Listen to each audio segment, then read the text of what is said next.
সনাতন ধর্মে শ্রীকৃষ্ণকে যুগপুরুষ বলে মনে করা হয়। শ্রীকৃষ্ণের জীবন কথা ঘিরে নানা আকর্ষক কাহিনী প্রচলিত আছে। তেমনি একটি হল রাজা পৌণ্ড্রকের কাহিনী। এই রাজা নিজেকে স্বয়ং শ্রীকৃষ্ণ বলে দাবি করেন। বুঝতে পারলেন না তো? তাহলে গোটা কাহিনীটি খুলেই বলি, শুনুন।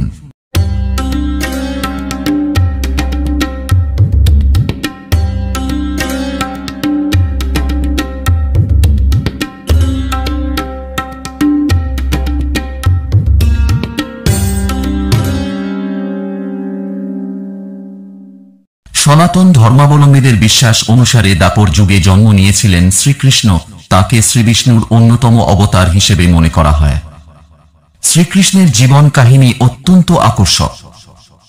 কারাগারে জন্ম হওয়া থেকে শুরু করে শিশুকাল থেকেই একের পর এক অসুর নিধন, তারপর একটু বড় হয়ে কংসবধ এবং কুরুক্ষেত্রের যুদ্ধের আগে নিজের বিশ্বরূপ প্রদর্শনের মতো নানা বিস্ময়কর কীর্তি রেখে গিয়েছেন শ্রীকৃষ্ণ। বসুদেব ও দেবকীর পুত্র শ্রীকৃষ্ণ নানা অতিমানবিক শক্তির অধিকারী ছিলেন। তার সুদর্শন চক্র, কৌস্তব মণি ও পাঞ্চজন্য শঙ্খ তাকে বিশিষ্ট ও দৈব ক্ষমতার অধিকারী বলে তুলে ধরে। তবে জানেন কি? এক রাজা ছিলেন, তিনি দেবকী নন্দন শ্রীকৃষ্ণকে নকল শ্রীকৃষ্ণ এবং নিজেকে আসল শ্রীকৃষ্ণ বলে দাবি করেন। পুরাণ ও মহাভারতে এই রাজার উল্লেখ পাওয়া যায়। বিভিন্ন প্রাচীন গ্রন্থ বলছে যে মহাভারতের যুগে পৌণ্ড্রক নামে এক রাজা ছিলেন। এই রাজাই নিজেকে আসল শ্রীকৃষ্ণ বলে দাবি করেন। এই পৌণ্ড্রক রাজার বাবারও নাম ছিল বসুদেব। সেই কারণে তিনি আসল শ্রীকৃষ্ণ বলে দাবি করেন। এমনকি নিজেকে শ্রীকৃষ্ণ হিসেবে প্রমাণ করতে তিনি কিছু কারসাজির আশ্রয় নেন। একটা নকল সুদর্শন চক্র নিজের কাছে রাখতেন। নকল কৌস্তব মণি নিজের বুকে ঝুলিয়ে রাখতেন ওই রাজা। ঠিক কৃষ্ণের মতোই মাথায় ময়ূরের পালকও পরতেন পৌণ্ড্রক নামে ওই রাজা। পুণ্ড্র রাজ্যের রাজা ছিলেন পৌণ্ড্রক।